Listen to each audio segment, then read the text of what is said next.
নমস্কার বন্ধুরা, আজকে নিয়ে আসলাম আর একটি নতুন ব্লগ। আজকে এই জায়গাটা একদম নতুন, যেখানে যাব আমি, তাই আমি আপনাদেরকে শেয়ার করব যতটুকু পারি। আর এই ভিডিওটা দুদিন আগের ছিল।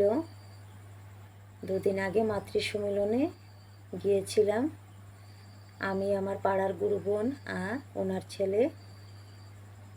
যেই গুরু বোনের বাড়িতে মাতৃ সম্মেলন করবো আমরা, ওই গুরু বোনের বাড়িটা অনেক দূর আর আমরা চিনিও না, খুঁজে বের করতে হবে, সেজন্য একটু আগে বের হয়েছি। আর বাকি গুরু বোনরা আসছেন, এক একজনের ঘরে এক এক জায়গায়, তাই আমরা একসাথে যেতে পারি নাই। যার যখন সংসারে কাজ শেষ হয় চলে যাই আমরা মাতৃ সম্মেলনে। তারপরে এখানে নেমে পড়লাম, অনেকটা ভিতরে চলে গিয়েছি, গুরু বোনের ঘরটা ফেলে চলে গিয়েছি আমরা। তারপর খুঁজতে খুঁজতে এখানে স্থানীয় লোকদেরকে জিজ্ঞেস করেছি, জিজ্ঞেস করতে করতে অবশেষে এসে পড়লাম বাড়িতে। আর কাউকে কল করব যে নেটওয়ার্কও ছিল না, এইখানে এত ভিতরে ছিল। তারপর সবাই চলে আসলেন, মায়েরা, আমাদের গুরু বোনরা।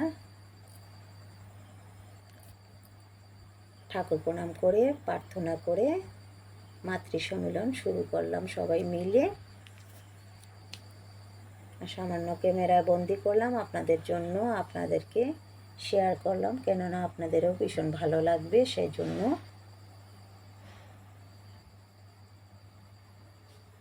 মাতৃ সম্মেলন সেরে নিলাম প্রসাদ। তারপর আবার তাড়াহুড়ো করে বাড়ি ফিরতে হবে, আবার সন্ধ্যা হয়ে যাচ্ছে। সবাইকে জয়গুরু বলে বের হয়ে পড়লাম ওই দাদা ওনার বাড়িতে।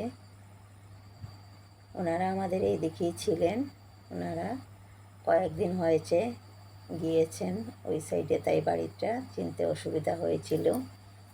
আর দেখেন সন্ধ্যা হয়ে যাচ্ছে, প্রার্থনারও সময় হয়ে পড়লো। প্রার্থনা করতে করতে বাড়ি ফিরলাম। তারপর বাড়ি ফিরে ধুনা টুনা দেখিয়ে নাম জপ করে তারপর ক্যামেরায় বন্দি করলাম বাড়ি ফেরার সময়টা। কেমন হলো আমার ভিডিওটা বলবেন বন্ধুরা। বাই।